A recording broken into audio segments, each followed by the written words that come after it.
Hoje, quinta-feira, dia de Tempo ao Tempo, é 11 de setembro de 2025.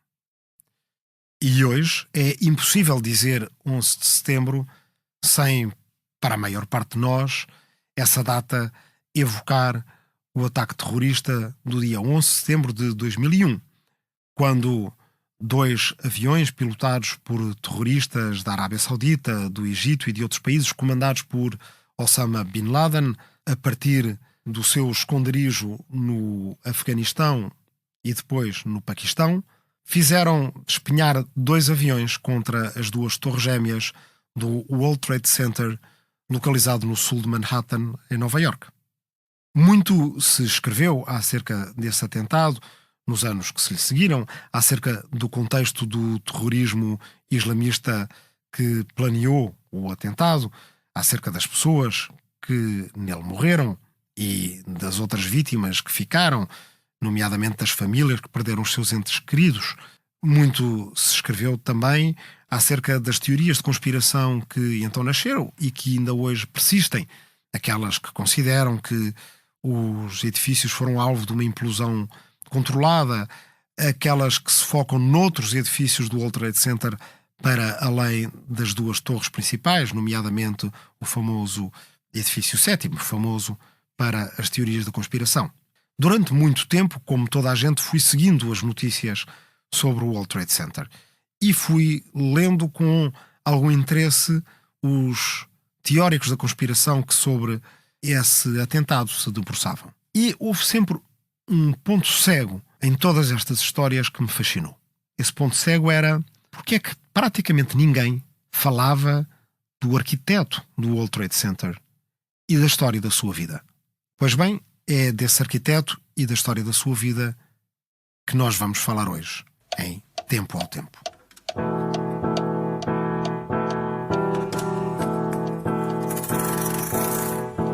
Tempo ao Tempo é um podcast de histórias da história, de passado, presente e futuro, da mudança da memória no tempo. Eu sou o Rui Tavares e venha comigo dar Tempo ao Tempo.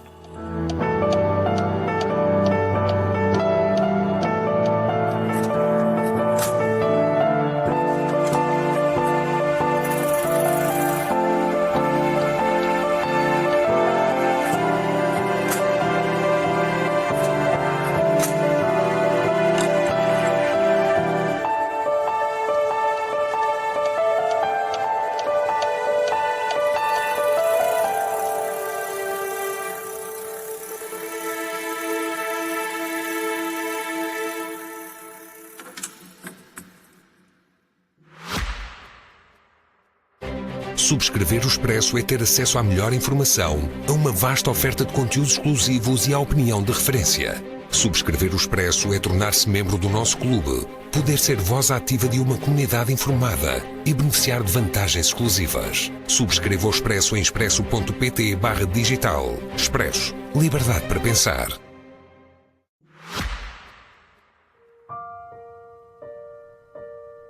Vou começar este episódio por uma declaração de interesses. Tal como no passado, com o episódio sobre hipócritões e oligarcas, há um livro meu sobre a matéria de que este episódio vai ser objeto. Esse livro chama-se O Arquiteto, foi publicado em 2007 e creio que já está esgotado há algum tempo. No entanto, numa biblioteca, ou para quem o tiver, ou talvez para uma edição próxima, a verdade é que O Arquiteto tem, além de um aparato de imagens que permite explorar um pouco mais aquilo de que vamos falar hoje, um pós-fácil em que basicamente se faz a listagem de fontes e a verificação de factos em relação àquilo de que vos vou contar aqui, porque O Arquiteto é, curiosamente, um livro de um género normalmente ficcional, a dramaturgia, é uma peça de teatro, à qual eu senti necessidade de apor um pós-fácil, explicando que tudo aquilo de que se fala na peça de teatro, todos os factos que são mencionados nessa peça de teatro, O Arquiteto, uma peça em 2 atos, são verdadeiros. São factos reais, tudo aquilo aconteceu exatamente, tudo aquilo de que as personagens falam. Não sabemos é com que diálogo essas personagens poderiam ter falado e, portanto, os diálogos são inventados, mas todos os diálogos se referem a factos verdadeiros, o que, aliás, pode até justificar um dos interesses, mas também defeitos da peça. Ela é informativa, mas é talvez para uma peça de teatro excessivamente didática ou pedagógica. Não sei. Avaliarão vocês se a vierem a ler. Mas isto serve para dizer que este episódio de Tempo ao Tempo tem informação que é repescada dessa peça de teatro, O Arquiteto, e que, evidentemente, há um conflito de interesses no sentido em que há um episódio que tem matéria de um livro meu publicado. Não é um conflito de interesses inédito neste podcast, nem será a última vez que isso acontecerá, porque há uma polinização cruzada constante entre episódios deste podcast e matéria escrita minha. Aliás, a história dessa própria peça de teatro é suficientemente interessante para que eu a recorde aqui. Cheguei a essa peça de teatro através de uma vontade minha de escrever acerca da teoria das consequências involuntárias, uma teoria de um sociólogo chamado Robert Merton, e andava à procura de qual é que seria exatamente o facto histórico que me permitiria escrever sobre a teoria das consequências involuntárias. E um dia, ao ser-me lida uma passagem de um livro de um crítico da arquitetura, Peter Hall, sobre as cidades do amanhã, em que se arrasa a obra arquitetónica de um arquiteto chamado Minoru Yamasaki, um epígono do alto modernismo, ou seja, um arquiteto influenciado pelas teorias, em particular de Le Corbusier. A referência a Minoru Yamasaki fez-me pensar, espera lá, mas não é este o arquiteto das Torres Gêmeas? Em praticamente toda a cobertura jornalística do 11 de setembro de 2001, não tinha havido referência ao arquiteto autor do World Trade Center. Mas algures lá tinha aparecido este nome, Minoru Yamasaki, e de alguma forma ele se tinha fixado num neurónio meu. Assim, quando a leitura dessa passagem de Cidades do Amanhã, de Peter Hall, me foi feita, eu identifiquei um nome que era preciso ser pesquisado, o de Minoru Yamasaki.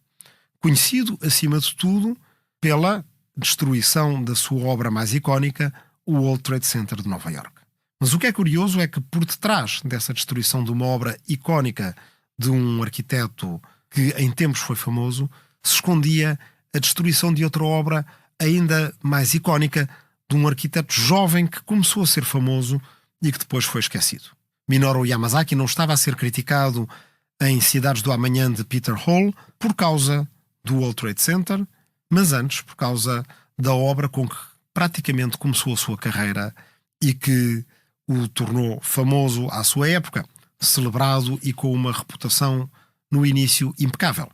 Essa obra chamava-se Pruitt Eagle e trata-se de uma urbanização em St. Louis, no Missouri, uma cidade na qual Minoru Yamasaki deixou bastante obra, porque não só fez esta urbanização, como fez também o próprio aeroporto de St. Louis. St. Louis, uma cidade do Midwest americano, que hoje em dia é uma cidade menos reconhecida enquanto uma cidade americana importante, mas que teve em tempos tanta importância no Midwest e também no continente americano, por causa da sua posição estratégica no comércio entre a costa leste e a costa oeste, que foi, inclusive, sede dos Jogos Olímpicos na primeira metade do século XX. St. Louis era uma cidade segregada, como era boa parte dos Estados Unidos na década de 50. E, portanto, quando Minoru Yamasaki fez a urbanização de Pruitt Eagle, essa urbanização foi pensada para ser feita com duas partes completamente diferentes. Uma para negros, a outra para brancos. Minoru Yamasaki fez prédios que eram igualmente confortáveis, espaçosos, com varandas para toda a gente e com espaços comuns que permitiam que os vizinhos, embora segregados, dentro dos seus prédios, se cruzassem e conhecessem. Por isso, o Pruitt Eagle, ainda em projeto, foi considerada uma obra tão importante que ganhou o prémio da Associação Arquitetónica Americana. E com isso, Minoru Yamasaki, ainda relativamente jovem, estava na altura nos seus 40 e tal anos, mas era jovem enquanto arquiteto, porque estas eram as suas primeiras obras importantes, se tornou um arquiteto famoso. Acontece que, com Pruitt-Igoe, tudo foi implementado de uma forma que Minoru não esperava, daí a lei das consequências involuntárias, precisamente a partir do momento em que o Supremo Tribunal norte-americano decidiu que a urbanização tinha que ser dessegregada. Esta foi uma notícia bem-vinda para Minoru Yamasaki. Minoru Yamasaki, enquanto arquiteto nipo-americano, um americano de ascendência japonesa, nascido em Seattle, na costa oeste dos Estados Unidos, e ele próprio vítima de perseguição e de segregação durante a Segunda Guerra Mundial, durante o pânico que se seguiu ao ataque japonês a Pearl Harbor e de que foram vítimas muitos nipo-americanos que foram encerrados em campos de concentração, nomeadamente na faixa da costa oeste dos estados de Washington, Oregon, Califórnia e uma parte do Nevada. Os próprios pais de Minoru Yamasaki correram o risco de serem encerrados nesses campos e foi ele e o seu irmão que tiveram que os ir buscar para que eles não fossem encerrados num campo de concentração. Com todo este historial, era natural que Minoru Yamasaki acolhesse bem a decisão do Supremo Tribunal norte-americano de dessegregar a sua própria urbanização de Pruitt-Igoe. Ele próprio tinha feito alguns esforços no sentido de se associar à luta pelos direitos civis nos Estados Unidos da América, em particular no sul dos Estados Unidos. Minoru Yamasaki, por exemplo, tinha ido dar aulas e participar em júris de concursos em universidades historicamente negras do sul dos Estados Unidos, precisamente para ajudar a dessegregar o país e ajudar a que os estudantes dessas universidades negras se tornassem eles próprios arquitetos reputados, com uma história como a dele, que oriundo de uma minoria e só podendo começar a fazer obra própria um pouco mais tarde, tendo conseguido chegar à celebridade com as primeiras obras, com os primeiros projetos dessa sua obra própria, pudesse de certa forma servir de inspirador a esses jovens arquitetos também de uma minoria. Num caso, ele próprio japonês-americano, no caso deles, afro-americanos ou negros americanos. Só que, apesar de bem-vinda a notícia da dessegregação de Pruitt-Igoe por parte de Minoru Yamasaki, outros atores, aqueles que tinham maior importância no momento da implementação da obra, não acolheram essa notícia com a mesma boa vontade. Falo de decisores políticos, falo em particular dos próprios empreiteiros da obra, que a partir do momento em que ela passa a ser dessegregada, se desinteressam dela, passam a utilizar materiais de segunda qualidade e, sobretudo, a não fazerem manutenção desses materiais que são utilizados. Isso faz com que Pruitt-Igoe, que já era famosa antes de ser inaugurada, entre em decadência a partir do momento em que ela é inaugurada. Se, por exemplo, uma maçaneta de uma janela sai a partir do momento em que alguém pretende abrir uma janela num dos prédios de Pruitt-Igoe, ela não é substituída. Se uma lâmpada está fundida, ela não é substituída. E assim, a pouco e pouco, mas aceleradamente, os prédios de Pruitt-Igoe, as várias torres de apartamentos, vão ficando mais degradadas, mais escuras, mais desconfortáveis, mais inseguras. Depois vem o tráfico de droga e a falta de manutenção de lixo nos próprios bairros que passam a ser considerados como zonas interditas.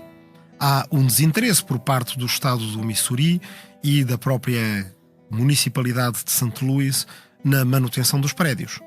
Acumula-se o lixo e com eles os parasitas e os roedores. E com os parasitas e os roedores aparecem doenças.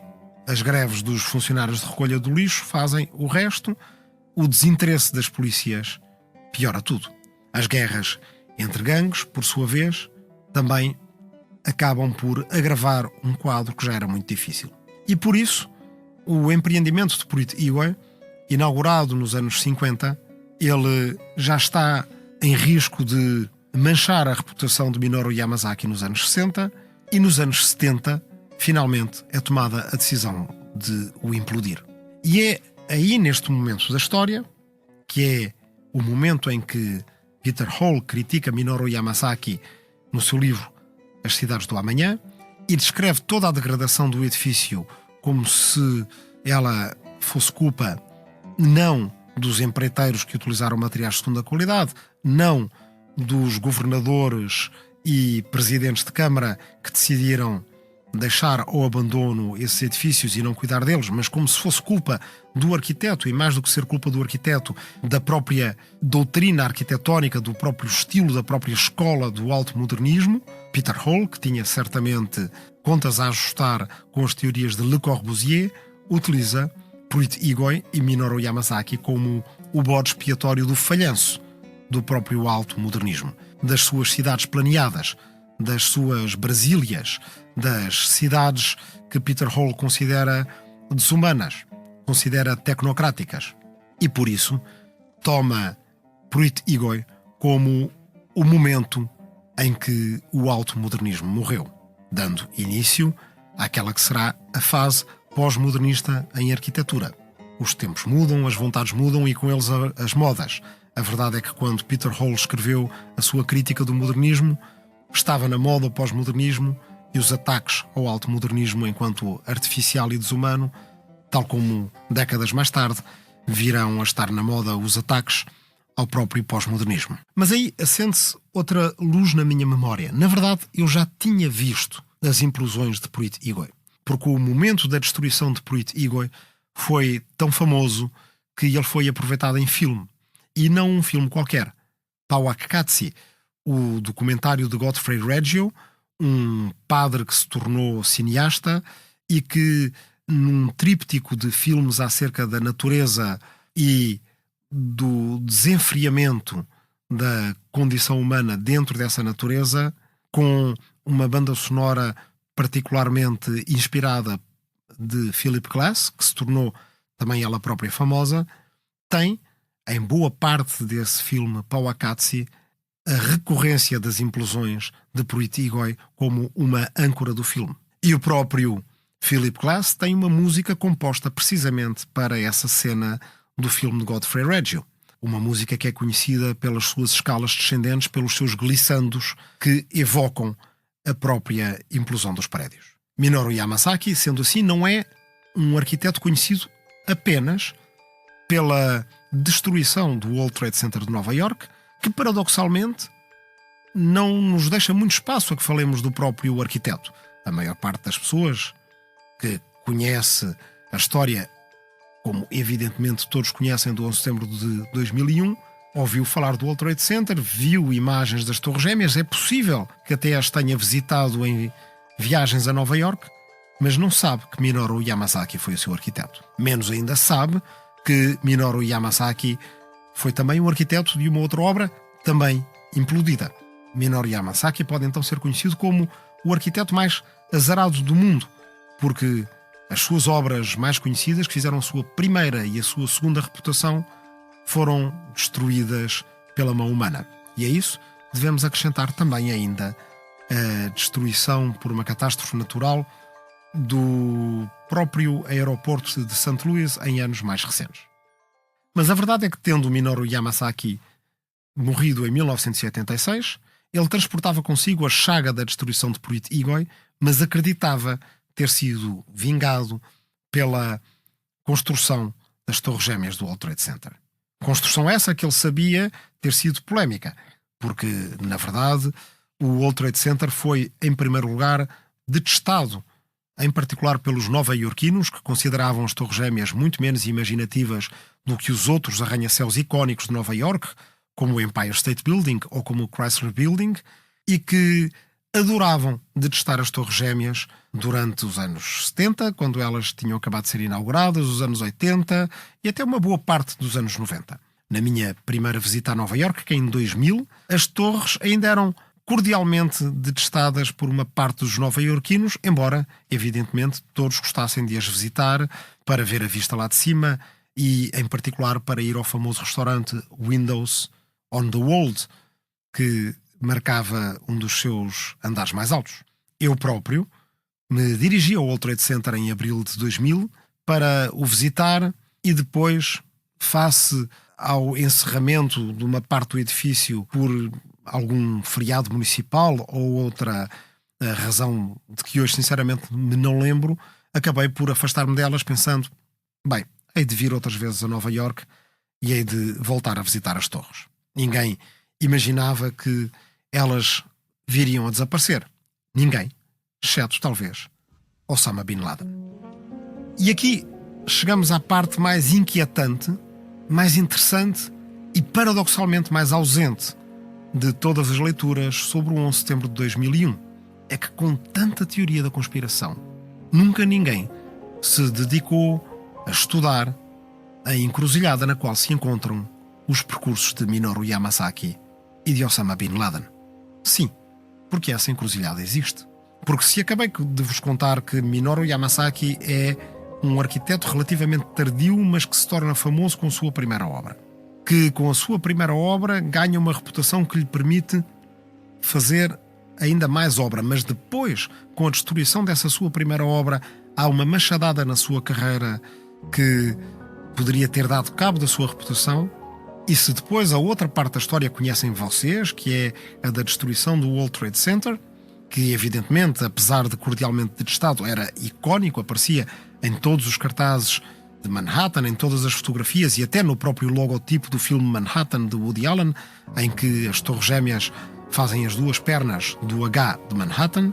Se Minoru Yamasaki em 86 acreditou ter morrido com a sua posteridade assegurada, porque até na sua biografia de 1979 ele fala do World Trade Center como sendo a obra que marcaria o seu futuro, aquilo de que eu não vos falei é do que é que ele fez entre a primeira e a segunda fase da sua carreira. Se com a destruição de Pruitt Igoe Minoru Yamasaki correu o risco de perder completamente a sua reputação, como é que ele a recuperou? Para onde é que ele foi trabalhar? E a resposta é muito simples. Minoru Yamasaki foi trabalhar para a Arábia Saudita. Porque este arquiteto japonês-americano era um fascinado pela arquitetura islâmica, tanto xiita como sunita. Uma vez, quando perguntado qual era a sua obra favorita, ele disse a Mesquita do Shah em Isfahan, no Irão, um dos edifícios mais extraordinários da arquitetura islâmica. Mas Yamasaki conheceu também muito bem a arquitetura na Arábia Saudita, que era evidentemente incomparável da arquitetura no Irão xiita.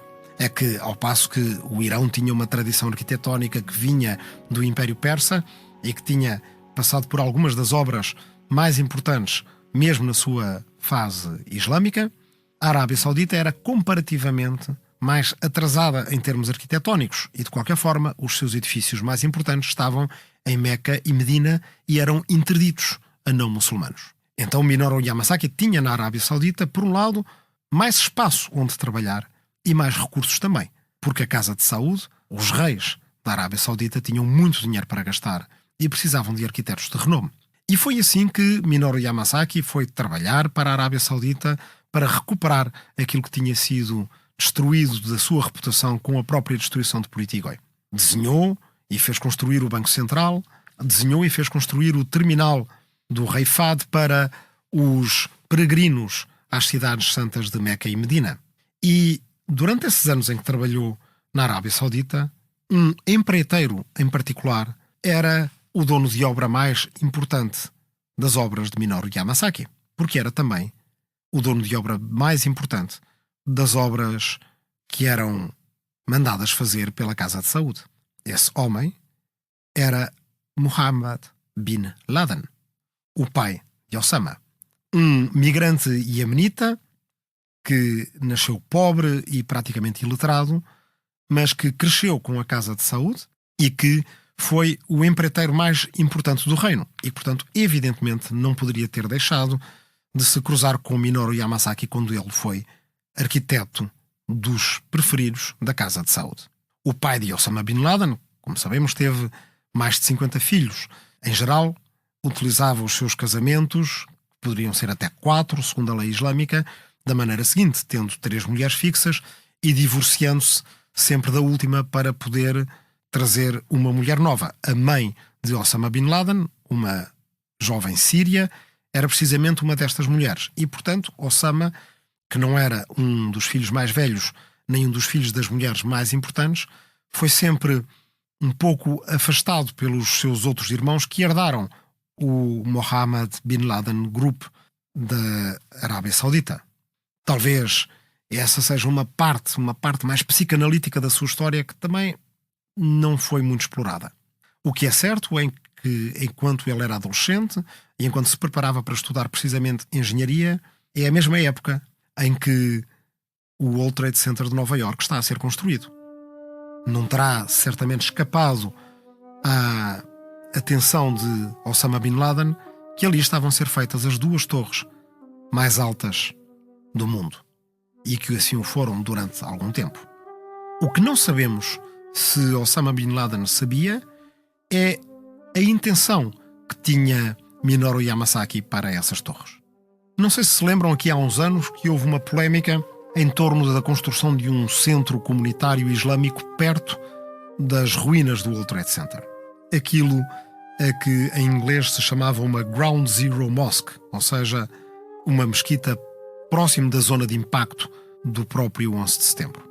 E que isso foi levado muitíssimo a mal pelos setores mais conservadores, republicanos e, em particular, islamofóbicos da sociedade norte-americana, mas não só.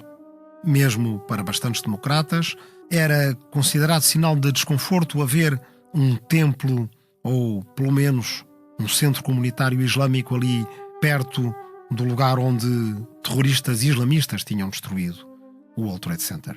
Lembro-me de ter acompanhado essa polémica com alguma incredulidade, porque, na verdade, eu sabia porque tinha lido a biografia de Minoru Yamasaki, que o próprio World Trade Center era todo ele inspirado numa mesquita. Lembro-me perfeitamente da passagem em que Minoru Yamasaki diz que desenhou o World Trade Center como desenhou porque queria que o visitante a Manhattan encontrasse naquela zona da cidade uma meca de tranquilidade. E do pulo que dei na cadeira quando li essa expressão. Evidentemente era muito diferente lê-la depois do 11 de setembro de 2001 ou em 1979, quando Minoru escreveu. Uma meca de tranquilidade pode querer dizer apenas isso mesmo, um oásis de silêncio e de sossego no meio do bulício da grande metrópole americana. Mas há mais do que isso, porque, na verdade, todo o desenho do World Trade Center é inspirado na arquitetura islâmica, assumido por Minoru Yamasaki na sua biografia e evidente, uma vez que nos lembramos quais são os elementos centrais de uma mesquita. Uma mesquita costuma ter um minarete, mas quando são mesquitas importantes, 2 ou ainda mais aos pares. A própria grande mesquita de Meca tem vários pares de duplas torres.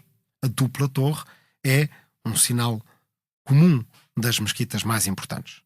Por outro lado, o facto de o World Trade Center ter 2 torres muito altas foi muitas vezes criticado por vários autores, nomeadamente pelos críticos de arquitetura do New York Times e do Washington Post, que eram inimigos ferrenhos da arquitetura de Minoru Yamasaki, uns achando que deveria ter sido feita apenas uma torre mais alta, outros achando que deveriam ter sido feitos mais edifícios mais baixos, tendo todos eles a resposta por parte de Minoru Yamasaki que 2 torres permitiam libertar espaço para que o resto do World Trade Center fosse apenas um grande quadrilátero, tal como, aliás, também numa mesquita, com um pátio interior, tal também como numa mesquita, no qual um chão de ladrilhos concêntricos dirigia o olhar para uma escultura no meio. Um globo terrestre, que ainda hoje está em Battery Park, no sul de Manhattan, destruído, deformado pelo ataque terrorista e que desempenha no pátio interior chamado a Five Acre Plaza, a Praça dos 5 Acres, o Pátio dos 5 Acres, o mesmo papel que acaba a pedra sagrada dos muçulmanos desempenha no pátio da Mesquita de Meca. Minoru Yamasaki foi um arquiteto extraordinário, apesar de todas as críticas que lhe foram feitas. Foi um arquiteto cosmopolita, um japonês nascido nos Estados Unidos, que sofreu com a perseguição aos japoneses, que se interessou pela sorte dos seus compatriotas negros americanos, que viajou pelo mundo e que se inspirou primeiro no gótico cristão europeu. Uma parte da sua obra levava a alcunha de Yamagótico, e que também soube trazer o que de mais interessante tinha a arquitetura islâmica.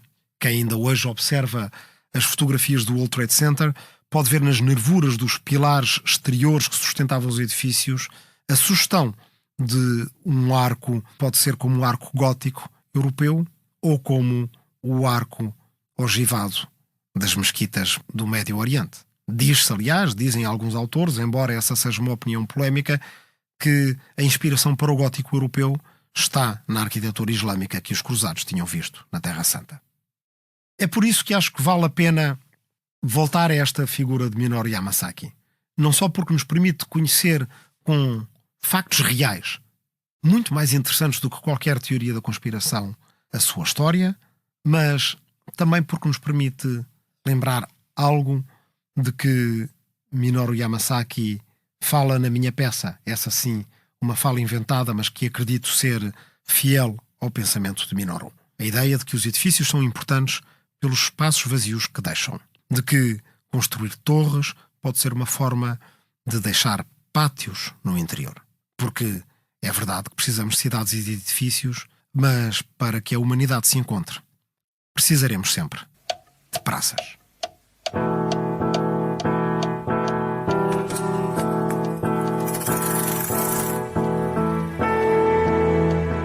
Tempo ao Tempo é um podcast do Expresso, com sonoplastia de João Luís Amorim, apoio à produção de Leonor Loza, capa de Vera Tavares e Tiago Pereira Santos, com fotografia de Tiago Miranda, coordenação de Joana Beleza e direção de João Vieira Pereira.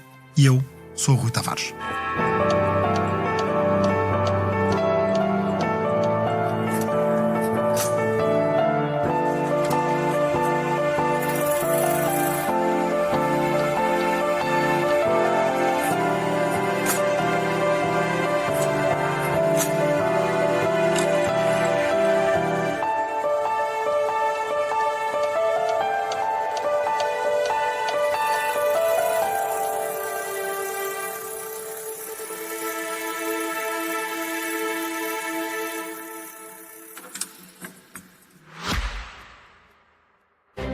Subscrever o Expresso é ter acesso à melhor informação, a uma vasta oferta de conteúdos exclusivos e à opinião de referência.